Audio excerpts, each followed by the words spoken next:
Assalamualaikum warahmatullahi wabarakatuh. Perkenalkan, nama saya Faras Fauzan dari kelas 1 K25. Kali ini saya akan membahas tugas UTS, konsep dasar sistem informasi manajemen dalam perusahaan. Selanjutnya, definisi sistem informasi manajemen, yaitu sistem manusia atau mesin yang terpadu atau integrated untuk menyajikan informasi guna mendukung fungsi operasi, manajemen, dan dalam pengambilan keputusan untuk organisasi. Berbeda dengan definisi, pengertian sistem informasi manajemen adalah sekelompok atau sekumpulan proses di mana data dapat diolah, dianalisis, dan ditampilkan supaya data berguna untuk kebutuhan pengambilan suatu keputusan. Sistem ini merupakan alat yang sangat berguna untuk menunjang dan mengendalikan suatu operasi perusahaan. Selanjutnya, komponen pembangun. Komponen pembangun yang pertama yaitu hardware, perangkat keras bagi suatu sistem informasi atas komputer. Yang kedua, software. Software sendiri dibagi dua menjadi software sistem dan software aplikasi. Software sistem terdiri dari sistem operasi, penerjemah bahasa, program utility. Untuk software aplikasi terdiri dari software aplikasi pemrograman sendiri dan software aplikasi paket jadi.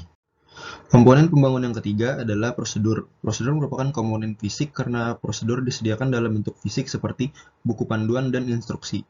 Tiga jenis prosedur yang dibutuhkan. Yang pertama, instruksi untuk pemakai.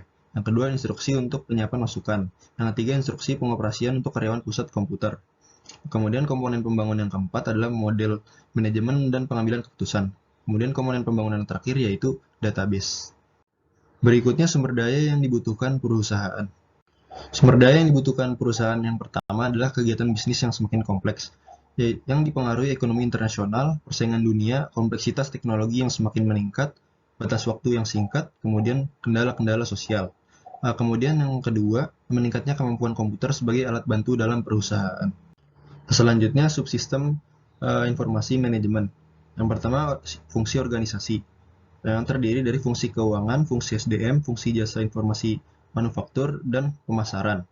Kemudian yang kedua, aktivitas manajemen, perencanaan strategis, yang terdiri dari perumusan sasaran dan rencana strategis. Kemudian pengendalian manajemen, yang terdiri perumusan anggaran dan alokasi sumber daya. Kemudian pengendalian operasional, yang terdiri dari penjadwalan aktivitas dan laporan prestasi. Kemudian yang terakhir, pengolahan transaksi, yang terdiri dari pengolahan pesanan, pengiriman, dan penerimaan. Berikutnya contoh sistem informasi pemasaran.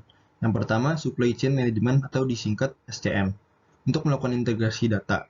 Contohnya manajemen suplai bahan baku dimulai dari pemasok, produsen, pengecer hingga konsumen. Yang kedua, transaction processing system atau disingkat TPS.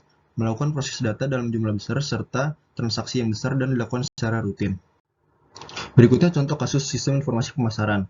Terdapat sebuah perusahaan bernama PT Lenovo yang bergerak dalam bidang teknologi.